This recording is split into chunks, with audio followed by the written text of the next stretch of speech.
जय हिंद साथियों, आप सभी का स्वागत है और माफ़ी चाहूँगी आप सभी का समय ले रही हूँ। लग रहा था कि हाथरस के अंदर एक अन्याय हुआ है, उसके बाद न्याय होगा, लेकिन नहीं, अन्याय के बाद और अन्याय और अन्याय और अन्याय हो रहा है।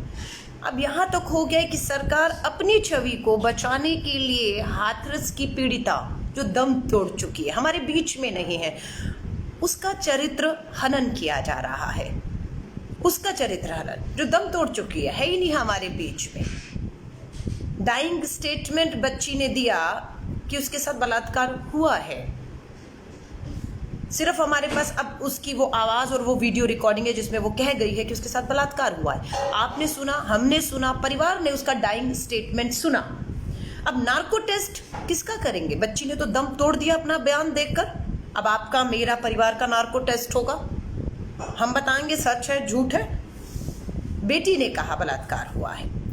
कहा जा रहा है कि फोरेंसिक में बलात्कार नहीं आया। मैं सिर्फ पॉइंट बता रही हूं जिसपे ये पीड़िता से उसका न्याय का अधिकार छीन रहे हैं। कहा जा रहा है कि फोरेंसिक में बलात्कार नहीं आया। मेडिकल एक्सपर्ट बताते हैं कि कोई भी मेडिकल जांच के परिणाम 96 घंटों के बीच में अगर जांच हो तो आते हैं। अगर समय 96 घंटे से ऊपर हो जाए तो उसके परिणाम आना बेहद मुश्किल होता है। इस केस में भी यही हुआ। बच्ची का जो मेडिकल था वो सैंपल 11 दिन के बाद लिए गए। 11 दिन के बाद मेडिकल रिपोर्ट में ये लिखा है साफ कि मेडिकल जांच में, क्योंकि सैंपल 11 दिन के बाद मिले इसलिए नहीं आएगा, पर इससे इनकार नहीं किया जा सकता कि बलात्कार नहीं हुआ है। और बेटी का स्टेटमेंट है, पहली बात। दूसरी बात, संदीप, अब उसका चरित्र हनन बेटी का कैसे किया जा रहा है? बेटी ने कहा था 14 तारीख को बलात्कार के बाद कि संदीप ने उसके साथ ये हरकत की है।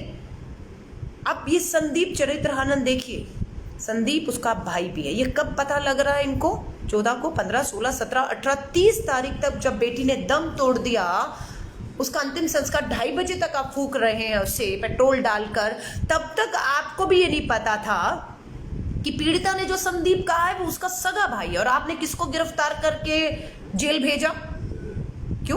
क्योंकि आपको पता था कि पीड़िता कौन से संदीप की बात कर रही है, इसलिए आपने भी उसी संदीप को पकड़ के जेल भेज दिया। और आज किसी तरह बेटी का चरित्र हनन करने के लिए, कभी लव एंगल, कभी संदीप जिसने बलात्कार किया वो आरोपी संदीप नहीं जो जेल में है, ये आरोपी है, उसका सगा भाई है। आप देखिए, भाई के ऊपर आरोप लगे जा रहे कि बेटी ने जिस पे बलात्कार का संदीप पर आरोप लगा उसका भाई है। कितना नीचे गिरेंगे आप, कितना नीचे गिरेंगे आप? शर्म आनी चाहिए, डूब मरिए। रंजीत श्रीवास्तव, प्यार से थूक दीजिएगा इसके मुंह पे, अगर कहीं मिल जाए तो प्यार से थूकिएगा। हम गांधीवादी हैं लेकिन थूक दीजिएगा। ये क्या कहता है रंजीत श्रीवास्तव? ये सारी लड़कियां, गरीब, दलित की, शोषित, पीड़ित लड़कियां, ये सारी लड़कियां बाजरे, मक्के, गन्ने, अरहर के खेत में ही मरी हुई क्यों पाई जाती हैं? थोड़ी शर्म है आप में? क्या कह रहे हैं आप? निर्भया का भी जिक्र कर दिया और ये कह दिया कि निर्भया में उसके मांग में सिंदूर नहीं था, वो अपने मंगेतर के साथ, बॉयफ्रेंड के साथ थी, इसलिए उसके साथ हुआ। अरे डूब मरिए लानतों से। घर में औलाद, बेटियां नहीं हैं आपकी, कैसे सोच भी कैसे सकते एक सगे भाई के बारे में? हाँ, जिसके आप, और उसके बाद कहते हैं कि बेटी का अंतिम संस्कार 30 तारीख को रात को 2:30 बजे इसलिए करना पड़ गया, दंगे, जातीय दंगे भड़कने का सुबह तक डर था 30 सितंबर के बाद 1 अक्टूबर को। लेकिन ये दंगे वाला एंगल, अंतरराष्ट्रीय साजिश का एंगल 30 तारीख को जब आप फूक रहे थे इस बहाने को लेकर, तब क्यों नहीं बताया? 1 अक्टूबर को क्यों नहीं बताया कि क्यों अंतिम संस्कार 2:30 बजे करना पड़ा? क्यों 2 अक्टूबर तक आपने नहीं बताया कि ये अंतिम संस्कार जातीय दंगे भरने और अंतर्राष्ट्रीय साजिश है? इसलिए ये अब जाकर किसी तरह से भी अपने आप को, अपनी छवि को बचाने के लिए, अपने आप को बचाने के लिए ये एक मनगढ़ंत कहानी, षड्यंत्र रखा जा रहा है।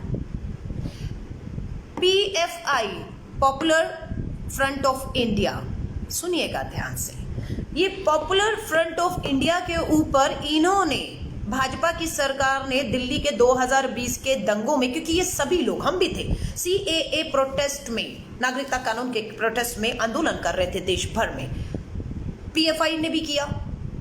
2020 में दिल्ली में दंगे हुए, इन्हें चिन्हित किया गया कि दिल्ली के अंदर जो दंगे हुए हैं इसमें PFI का हाथ है।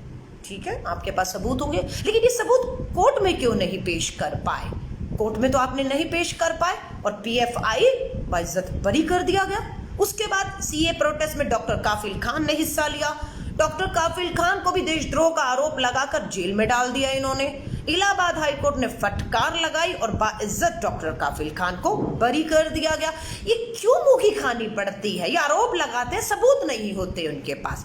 तबलीगी जमात, कोरोना महामारी में इन्होंने तबलीगी जमात के ऊपर कितने गंभीर आरोप लगाए, लेकिन सबूत नहीं दे पाए। मुंबई हाईकोर्ट और मद्रास हाईकोर्ट ने बाइज्जत बरी किया तबलीगी जमात के लोगों को और कहा बली का बकरा बनाए जा रहे हो, सारी FIR रद्द कर दी। यहां पर भी भाजपा संघ की सरकार को मुंह की खानी पड़ी। आज फिर एक बार PFI पर आरोप लग रहा है, सबूत होंगे इनके पास। पर मैं आपको ये कहती हूं कि ये पूरी हाथरस की घटना एक और है जिससे आप इनकार नहीं किया जा सकता कि बलात्कार हुआ। उस बलात्कार से आप जानकर इनकार कर रहे हैं, आपने सबूत तथ्यों को मिटाने की कोशिश की। पूरी भाजपा का, चाहे ये बेशर्म रंजीत श्रीवास्तव जो कहते हैं ये बेटियां खेतों में ही क्यों बलात्कार के बाद पाई जाती हैं, इनके सांसद राजवीर सिंह दिलेर अलीगढ़ की जेल में क्यों बलात्कार के आरोपियों को मिलने जाते हैं, इनकी विधायक राजस्थान से मीनाक्षी महेश्वरी ये कहती हैं कि हम नार्को इसलिए चाहते हैं क्योंकि हमें मालूम है ये बलात्कार नहीं हुआ, ये मात्र बदनाम करने की साजिश है। डूब मरिए, किसके साथ खड़े हैं? क्यों? पहला मामला है कि जज पीड़िता के घर गया है। इससे पहले शायद कोई मामला हो जहां पर जज को उठकर मजबूर होना पड़े कि वो पीड़िता के घर जाए। ये जज भी अंतर्राष्ट्रीय साजिश के तहत पीड़िता के घर गए, आपका ये कहना है? अंतर्राष्ट्रीय साजिश के तहत जातीय दंगों में क्या आप आरोपियों के परिवार, उनके समर्थकों को भेज रहे हैं रैलियां कराने के लिए, परिवार को धमकाने के लिए अंतर्राष्ट्रीय साजिश के तहत?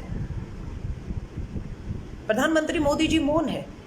किसी क्रिकेटर का कहते हैं अंगूठा भी टूटता है तो तुरंत ट्वीट करते हैं। किसी बॉलीवुड को कुछ होता है, वायु सुरक्षा दी एक बेटी को, मैं उसको बेटी ही कहूंगी, एक बेटी को वायु सुरक्षा में चलाया जा रहा है और दूसरी ही बेटी को जो दलित गरीब शोषित है उसे रात के अंधेरे में जलाया जाता है। एक को वायु सुरक्षा में चला रहे हैं और एक को रात के अंधेरे में जला रहे हैं। लगातार अन्याय हो रहा है। प्रियंका गांधी जी, राहुल गांधी जी हाथरस क्यों गए, बलरामपुर क्यों नहीं गए? क्योंकि सुनने में आ रहा है कि वहां के जो चारों आरोपी पकड़े गए हैं वो मुस्लिम समाज से, इसलिए वहां हम नहीं जा रहे हैं। PFI को भी मेरठ से, पता नहीं मथुरा मेरठ से पकड़ा गया है क्योंकि वो हाथरस जा रहे थे। उन बेवकूफ़ों को भी जिस तरह से हाथरस में एक समाज, आरोपियों से संबंधित जो समाज है, रैलियां कर रहा है, पीड़िता के परिवार को धमका रहा है, तो इसी तरह PFI को भी बलरामपुर जाना चाहिए था क्योंकि इनसे संबंधित लोग तो आरोपी वहां है, वो वहां जाके उनके समर्थन में रैलियां नहीं कर रहे। आप समझ रहे हैं? बलरामपुर में कोई किसी के समर्थन में रैली नहीं कर रहा, कोई ये नहीं कह रहा बलात्कार नहीं हुआ, लेकिन हाथरस में ये कहा जा रहा है कि बलात्कार नहीं हुआ, जीभ नहीं कटी। वो संदीप बलात्कार का जिस पे आरोप है वो नहीं, इसका सगा भाई है। लव एंगल दिया जा रहा है। ये लव एंगल, अगर पुराना लव एंगल था तो उसको 14 तारीख को क्यों नहीं बुलाया, बताया पुलिस ने या फिर गांव वालों ने, या फिर जो आज कर रहे हैं। आज अक्टूबर में 6-7 अक्टूबर को ये लव एंगल दे दिया गया, संदीप उसका भाई बता रहे। शर्म करिए ना। हमारी इसीलिए मांग है कि प्रधानमंत्री जी के कहने पर जो SIT बिठाई गई, आज उस SIT को रिपोर्ट देनी थी। उस SIT की रिपोर्ट में पता नहीं क्या समझ नहीं आया, 10 दिन का और समय दे दिया गया। और SIT के मायने क्या है? जब CBI की जांच के आदेश दे दिए गए तो SIT को क्या आप समय बढ़ा रहे हैं? उसका तारीख पे तारीख SIT वही जो योगी सरकार के पूरे अधीन दिशा निर्देश पे काम कर रही है, जैसे DM ने किया है। CBI की मांग, जांच के आदेश के बाद नोटिफिकेशन क्यों नहीं हो रहा? क्यों CBI अभी तक 2-3 दिन से ऊपर हो गए हरकत में नहीं आ रही है? ये तो PIL धन्यवाद करते हैं लोगों का कि जिन्होंने देखा कि पूरी सरकार, योगी आदित्यनाथ की सरकार, पूरी भाजपा, मंत्री, सांसद आरोपी बलात्कारियों के समर्थन में खड़े हैं, तो कुछ लोगों ने उस गरीब, शोषित, दलित परिवार की जिसकी बेटी चली गई है, उसके सम्मान में सुप्रीम कोर्ट, दिल्ली के अंदर सुप्रीम कोर्ट के अंदर जो है PIL डाला। PIL की सुनवाई से पहले अभी सुप्रीम कोर्ट ने योगी आदित्यनाथ की सरकार को नोटिस नहीं किया था, उससे पहले इन्होंने हल्फनामा दे दिया। आप समझ रहे हैं, हल्फनामा दे दिया और उसमें कह दिया जी बलात्कार तो हुआ ही नहीं है। मैंने आपको बता दिया 11 दिन के बाद सैंपल लिए हुए, खुद मेडिकल वाले कह रहे 11 दिन के बाद सैंपल में कभी भी साबित नहीं होगा, पर ये कहना कि बलात्कार नहीं हुआ इससे इंकार नहीं कर सकते। हल्फनामा दे दिया, नहीं बता पा रहे कि 2:30 बजे क्यों बेटी का अंतिम संस्कार कर दिया गया आपके द्वारा, DM द्वारा। दिशा निर्देश लखनऊ के योगी आदित्यनाथ से थे। आज बहाना बताया जा रहा है, 30 को बहाना नहीं बताया गया, एक सुबह तक नहीं बताया गया कि क्यों ये सब किया जा रहा है। बताया गया कि अब अंतर्राष्ट्रीय साजिश के तहत दंगे हो सकते थे, हल्फनामा दिया जा रहा है। आप समझ रहे हैं, मैं ये कहती हूं कि आपसे सुरक्षा नहीं की जाती बेटियों की, राज्य की। 2:30 बजे आपने बेटी का शव पेट्रोल डालकर फूंक दिया, 5 बजे सूरज आ जाता है, 6 बजे तक 3-4 घंटे की बात थी। आप पूरे गांव को आपने सील किया, 2 दिन तक पीड़िता तक उसके परिवार को बंदी बनाकर रखा, डराया, धमकाया, स्टेटमेंट ली, जबरन हस्ताक्षर कराए, कोई मीडिया, वकील, कोई लोग उस तक नहीं पहुंच पाए। आप समझ रहे हैं, तो आप अगर चाहते तो जिस तरीके से किलेबंदी उस गांव की परिवार की थी, आप 30 तारीख की सुबह 6 बजे भी वही किलेबंदी कर देते, ताकि कम से कम पीड़िता के परिवार की उपस्थिति में सुबह 6 बजे उसका अंतिम संस्कार किया जा सकता था। छावनी तो 2 दिन बनाया, कोई नहीं पहुंचा ना। तो 30 तारीख की जगह 1 अक्टूबर की सुबह 6 बजे अंतिम संस्कार कर देते, परिवार भी रहता, चेहरा भी देख लेता। परिवार जो कह रहा है हमने तो चेहरा नहीं देखा, हमें तो पता ही नहीं है कि बेटी हमारी थी किसी की है। आज जो बलात्कार पे सवाल उठ रहे हैं, अगर सफदरजंग से जब बेटी ने दम तोड़ दिया, उसे हाथरस जल्दबाजी में लाकर पेट्रोल डाल के फूकने की बजाय साथ में all India medical institute AIIMS था, दोबारा एक बार अगर उसकी पोस्टमार्टम जांच हो जाती, उसकी मेडिकल हो जाती, तो आपके लिए भी बेहतर था। अगर आप कह रहे बलात्कार नहीं हुआ तो एम्स की शायद मेडिकल में भी आ जाता, लेकिन आपने वो नहीं कराया, क्योंकि आपको पता है बलात्कार तो हुआ है। अब जो आरोपी का समाज है उसके समर्थन में रैलियां कर रहा है, धमका रहा है, जो यहां आएगा वो जिंदा बचकर नहीं जाएगा, उसको मुंह तोड़ जवाब मिलेगा। आप तो सशक्त हैं। आरोपियों के साथ वहां का हाथरस का सांसद खड़ा है, सरकार खड़ी है, ADG बयान दे रहा है बलात्कार तो हो रहा है, आपके साथ तो सब खड़े हैं। और अन्याय होता हुआ दिखते हुए हमारे जैसे लोग, अगर शोषित, दलित, पीड़ित परिवार के साथ न्याय के लिए हमें मजबूर किया गया खड़े होने को, और हम खड़े हैं। कहा गया कि लाव लश्कर के साथ राहुल गांधी जी, प्रियंका गांधी जी हाथरस पहुंचे। मैं आपको बताना चाहती हूँ, ऑन रिकॉर्ड है सब चीजें। जब पहली बार कोशिश की तो DND फ्लाईओवर, दिल्ली के पास ही DND फ्लाईओवर 140 किलोमीटर दूर हाथरस से रोक दिया गया। हमें 144 धारा का हवाला दिया, कोरोना महामारी का हवाला दिया, और राहुल जी ने ऑन रिकॉर्ड कहा मुझे अकेले आप अपनी गाड़ी में हाथरस ले जाइए, एक बार पीड़िता के परिवार को मिलने दीजिए, उसे बंदी बनाया गया, उस पर दबाव है, वो गांव तक छोड़ने के लिए की बात कर रहा है, वो सुरक्षित नहीं है, लेकिन पुलिस को मंजूर नहीं था, अकेले जाने की बात थी। उसके 2 दिन के बाद फिर उसके बाद हम लोगों ने दोबारा जब प्रयास किया तो भी DND फ्लाईओवर पे रोक दिया गया। फेसबुक लाइव है मेरा। उस समय भी राहुल जी को 5 लोगों के, 5 सांसदों के साथ हाथरस जाने की इजाजत मिली, और मात्र 5 ही लोग पहुंचे। हम वहीं से वापस हो गए थे, हम वहां तक नहीं गए। अगर यही सब हरकतें आप कहते हैं प्रियंका गांधी जी यहीं क्यों दिख रही हैं, बलरामपुर, राजस्थान, छत्तीसगढ़ क्यों नहीं दिख रही हैं? मैं कह रही हूं जहां जहां अन्याय होते हुए दिखेगा, अपराध के बाद न्याय होते हुए नहीं दिखेगा, हम वहां वहां बोलेंगे। जहां लगेगा अपराध हुआ है लेकिन सरकार अपनी जिम्मेदारी बिना पक्षपात करते हुए निष्पक्षता से न्याय कर रही है, हमें और आपको वहां पर बोलने की जरूरत ही क्या है? हमने इसलिए तो सरकारों को चुना था कि न्याय करेंगी, और अगर कहीं सरकारें न्याय कर रही होंगी तो आपको और मुझे तो बोलने की जरूरत नहीं है। हम इस मामले में क्यों बोल रहे हैं हाथरस पे? क्योंकि यहाँ अन्याय हो रहा है, यहाँ पीड़िता के परिवार को पूरी तरह से दबाव दिया जा रहा है। लव एंगल, भाई संदीप पर बलात्कार करने वाला, उसका चरित्र हनन किया जा रहा है, उसे बदनाम किया जा रहा है। वो गरीब की बेटियां खेतों में ही जाकर क्यों मरती है, किसी ने घसीट के लाते हुए नहीं देखा है। थोड़ी भी संवेदनशीलता बची है? नहीं बची है। सुरेंद्र सिंह एमएलए कहता है चरित्र, बेटियों को संस्कार नहीं दिए, माँ बाप ने संस्कार नहीं दिए, इसलिए बेटियों का बलात्कार हुआ है। हाथरस में 6 साल की बेटी, 6 साल, पता है कितनी होती है 6 साल की बेटी? नोचा गया, दम तोड़ दिया, मर गई 6 साल की बेटी। कौन से संस्कार माँ बाप देने भूल गए थे उस 6 साल की बेटी को? संस्कार 6 साल की बेटी को देने थे, हमें अपनी बेटियों को देने थे, या उन वहशी दरिंदे हवस के भूखे भेड़ियों को, माँ बाप को, समाज को देने थे? किसको देने थे? बहुत आसान है। आज गुरुग्राम में 25 साल की बेटी को घर में 4 लोगों ने घुस के बलात्कार किया और उसका चेहरा पूरी तरह से नोच डाला है। जिंदगी मौत में जूझ रही है।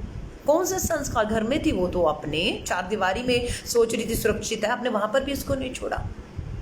मैं आपसे आज दोबारा दोहरा रही हूँ, मात्र 4 राज्यों में हमारी सरकार है।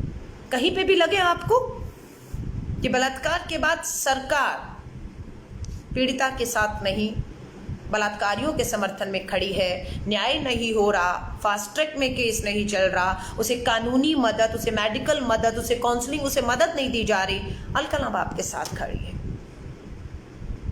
लेकिन ये सब चीज़ें जो बेटी का अब चरित्र हनन करना शुरू कर दिया है, मैं माफ़ी चाहूँगी, इन्हें कहिए हाथ जोड़कर, हाथरस की बेटी ने दम तोड़ दिया है, हमारे बीच में अब वो नहीं है, उसे न्याय नहीं दे सकते, तो भाजपाइयों से कहिए उसका चरित्र हनन तो मत करिए, चरित्र हनन मत करिए। पीड़िता का परिवार सुरक्षित महसूस नहीं कर रहा, गांव छोड़ने पर मजबूर किया जा रहा है और वो वहाँ से जाने भी चाहते हैं। अगर परिवार वहाँ से चला जाता है या उसे कुछ भी होता है तो ये सबसे बड़ी नाकामी भाजपा की योगी आदित्यनाथ सरकार की होगी, अजय बिष्ट की होगी। इसीलिए हम कहते हैं 2 चीज़ों की मांग लगातार कर रहे हैं। जब तक ये सरकार, ये मुख्यमंत्री, ये डीएम रहेंगे, हाथरस की बेटियों को न्याय नहीं मिलेगा। हाथरस की इस घटना के बाद दोबारा कोई हाथरस में सोच भी कैसे सकता है कि बेटी का बलात्कार है? इस तरीके की कार्रवाई सरकार को करनी चाहिए थी या संदेश देना चाहिए था। लेकिन हाथरस में ही ये इतना बड़ा जघन्य अपराध होता है, पूरी देश की मीडिया चला रही है आप और हम लगातार, उसके बावजूद भी हाथरस में ही दोबारा हिम्मत होती है 6 साल की बच्ची को नोचने की, उसी हाथरस में। क्यों एक खौफ और डर उस अपराधी में नहीं था जो हाथरस की इस बेटी के बाद 6 महीने की बच्ची को नोच रहा था? क्योंकि उसे पता है ये सरकार, ये पुलिस, ये प्रशासन, ये डीएम पीड़िता के नहीं बलात्कारियों के साथ खड़ा होगा। इसलिए उन बलात्कारियों की हिम्मत हो जाती है, वो खौफ, वो डर नहीं आता, रूह नहीं कांपती कि मेरे साथ ये होगा, ये क्या होगा, ये तो कुछ हो ही नहीं रहा ना अपराधियों के साथ, उनके साथ तो पूरी सरकार खड़ी है। बलात्कार नहीं हुआ, जीभ नहीं कटी, वो तो आप कह दीजिए सब अंतर्राष्ट्रीय साजिश है शुरू से अभी तक।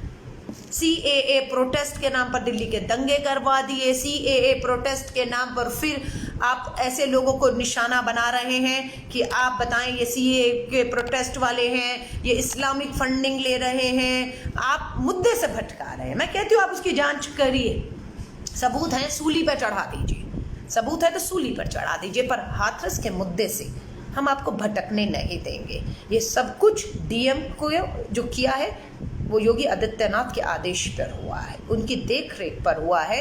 इसलिए हम 2 चीज़ों की मांग कर रहे हैं कि डीएम और योगी आदित्यनाथ का इस्तीफा होना चाहिए, उनके रहते हुए यहाँ पर कभी न्याय नहीं मिल सकता है। और दूसरा, सुप्रीम कोर्ट के सिटिंग जज के अधीन इसकी पूरी एक निष्पक्ष जांच फास्ट ट्रैक कोर्ट के तहत होनी चाहिए और दोषी करार दिए जाने पर इन्हें फांसी की सजा होनी चाहिए, हमारी ये मांग है।